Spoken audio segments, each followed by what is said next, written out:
ब्रेकनंतर बुलेटिनमध्ये आपल्या सगळ्यांचं पुन्हा एकदा स्वागत आणि यानंतर बातम्यांचा घेऊया सुपरफास्ट आढावा. पाहूया महाराष्ट्र सुपरफास्ट. आगामी स्थानिक स्वराज्य संस्थांच्या निवडणुकांमध्ये मनसेसोबत न जाण्यावर काँग्रेस ठाम. टिळक भवनात झालेल्या बैठकीत काँग्रेस नेत्यांचा निर्णय. लवकरच दिल्ली हायकमांडला निर्णय कळवला जाणार. राज ठाकरेंकडून शाखाध्यक्ष आणि पदाधिकाऱ्यांची कानउघडणी. काम करायची इच्छा नसेल तर पद सोडा. राज ठाकरे यांनी शाखाध्यक्षांना फटकारलं. इतके दिवस काय काम केलं ते दाखवा. मतदार याद्या पूर्ण का केल्या नाहीत? राज ठाकरेंचा पदाधिकाऱ्यांना प्रश्न. मध्य प्रदेशमधील भाजप कार्यकर्त्यांनी नागपूरमध्ये मतदान केलं. माजी मंत्री अनिल देशमुखांचा खळबळजनक आरोप. इतकंच नव्हे, नागपूरच्या काटोल नरखेड मतदारसंघात तब्बल 35,000 मतांची चोरी झाल्याचाही आरोप. नागपूरच्या कामठी विधानसभा मतदारसंघाचे काँग्रेसचे उमेदवार सुरेश भोयर यांचं मतदार यादीत दुबार नाव. सुरेश भोयर कामठीत चंद्रशेखर बावनकुळेंच्या विरोधात उभे होते. त्यामुळे आता काँग्रेसच्या भूमिकेवर प्रश्नचिन्ह उपस्थित झालं आहे.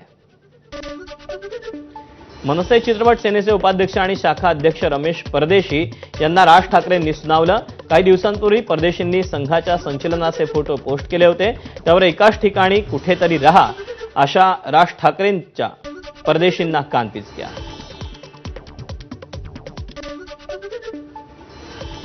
मराठवाडा दौऱ्यावर असलेल्या उद्धव ठाकरेंनी नगर परिषद निवडणुकीसाठी कार्यकर्त्यांचा मूड आणि अंदाज जाणून घेतला. पक्ष वाढवण्यासाठी नगरपालिका आणि नगर परिषदेच्या निवडणुकीत तरुण चेहऱ्यांना संधी देण्याच्या राज ठाकरेंच्या सूचना. राज ठाकरेंच्या लाव रे तो व्हिडिओनंतर उद्धव ठाकरेंचा लाव रे तो ऑडिओ. 7/12 कोरा करू. फडणवीसांच्या भाषणाचा ऑडिओ ऐकवला. योग्य हमीभाव मिळाला तर कर्ज घेण्याची गरज पडणार नाही, ठाकरेंचं वक्तव्य. घरातून बाहेर पडायचं आणि लोकांना बोलावून दौऱ्याला आणायचं, याला प्रतिसाद म्हणत नसतात. ठाकरेंच्या दौऱ्यावर मुख्यमंत्र्यांची टीका.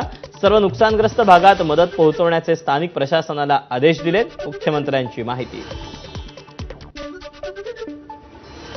शेतकऱ्यांसाठी दौरा आहे की पक्ष बांधणीसाठी? भाजपचे माध्यम प्रमुख नवनाथ बन यांची टीका.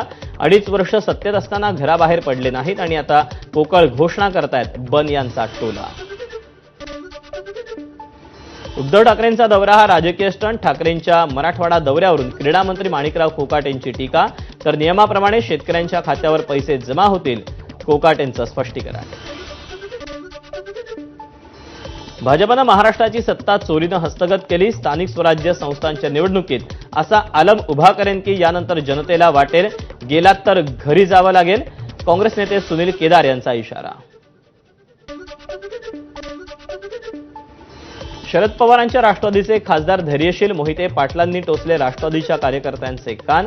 आपली भांडणं बंद खोलीत करा, तिथे एकमेकांची कॉलर पकडा, मात्र बाहेर येताना एक होऊनच बाहेर या, धैर्यशील मोहिते पाटलांचा सल्ला. माजी सनदी अधिकारी प्रभाकर देशमुख अजित पवारांच्या राष्ट्रवादीच्या वाटेवर असल्याच्या चर्चा. प्रभाकर देशमुख मुंबईत वरळी डोम येथे सुरू असलेल्या बैठकीसाठी पोहोचले.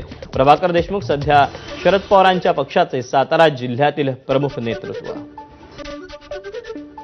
भंडारा जिल्ह्याचे भाजपचे जिल्हा मंत्री मयूर बिसेन यांनी वाढदिवसानिमित्त उंचावली तयार. फोटो सोशल मीडियावर व्हायरल. निवडणुकीच्या तोंडावर हा दहशत माजवण्याचा प्रयत्न आहे का, असा सवाल उपस्थित. महाराष्ट्र राज्य स्वयंपुनर्विकास प्राधिकरणाला आर्थिक निधी उपलब्ध करून द्यायला वित्त विभागाचा नकार. तरीही हा विरोध डावलून प्राधिकरणाला 5 कोटींचे स्थायी तर 495 कोटींचं फिरतं भांडवल असा 500 कोटींचा निधी उपलब्ध करून देण्याचा प्रस्ताव. मराठा आरक्षणासाठी सातारा गॅजेट आणि 17 मागण्यांसाठी सोहम शिर्के या मराठा तरुणाचं आमरण उपोषण. साताऱ्यातील दहिवडी इथे उपोषण सुरू. सातारा गॅजेट लागू होत नाही तोपर्यंत उपोषण सोडणार नसल्याचा इशारा. वंचित बहुजन महिला आघाडीचं रुपाली चाकणकरांविरोधात मंत्रालयासमोर आंदोलन. महिलांविषयी असंवेदनशील वक्तव्य करणाऱ्यांविरोधात कठोर कारवाई करण्याची मागणी. फरार निलेश घायवळ प्रकरणात पासपोर्ट ऑथॉरिटीला नोटीस. 17 तारखेपर्यंत उत्तर सादर करण्याचे आदेश. पुढील सुनावणी 17 नोव्हेंबरला. मुंबईत जन्म प्रमाणपत्र घोटाळ्याप्रकरणी महापालिकेची आरोग्य अधिकारी डॉक्टर संजय फुंडेंवर निलंबनाची कारवाई. आणखी एका आरोग्य अधिकाऱ्याचं आणि 2 सहाय्यक अधिकाऱ्यांचं निलंबन होणार. गोव्यात बीचवरील दुकानांवर पाकिस्तान जिंदाबादचा फलक. 2 दुकानांच्या मालकांना पोलिसांनी 2 वेगवेगळ्या प्रकरणांमध्ये अटक केली. गडचिरोलीतल्या नागेपल्लीतील अनधिकृत वसतिगृहावर केलेल्या कारवाईनंतर धक्कादायक माहिती समोर. वसतिगृहातील विद्यार्थी ख्रिश्चन धर्म सांगत असल्याचा प्रकार समोर. नागेपल्लीतील अधिकृत वसतिगृहातील विद्यार्थी ख्रिश्चन धर्म सांगत असल्याचा प्रकार समोर आल्यानंतर आईवडिलांनी ख्रिश्चन धर्म स्वीकारल्याचा विद्यार्थ्यांचा दावा. त्यामुळे निवासी वसतिगृहाच्या नावावर विद्यार्थ्यांना धर्मांतरणाचे धडे दिले जात आहेत का, असा प्रश्न निमित्तानं उपस्थित झाला आहे. सोलापुरात विमानाच्या पंखात पतंगाचा मांजा अडकल्याची घटना. सोलापूर विमानतळावर लँडिंग वेळी वैमानिकाच्या सतर्कतेनं मोठी दुर्घटना टळली. पतंग उडवणाऱ्याला समज देऊन सोडलं. मांजा विकणाऱ्या दुकानदारावर गुन्हा दाखल.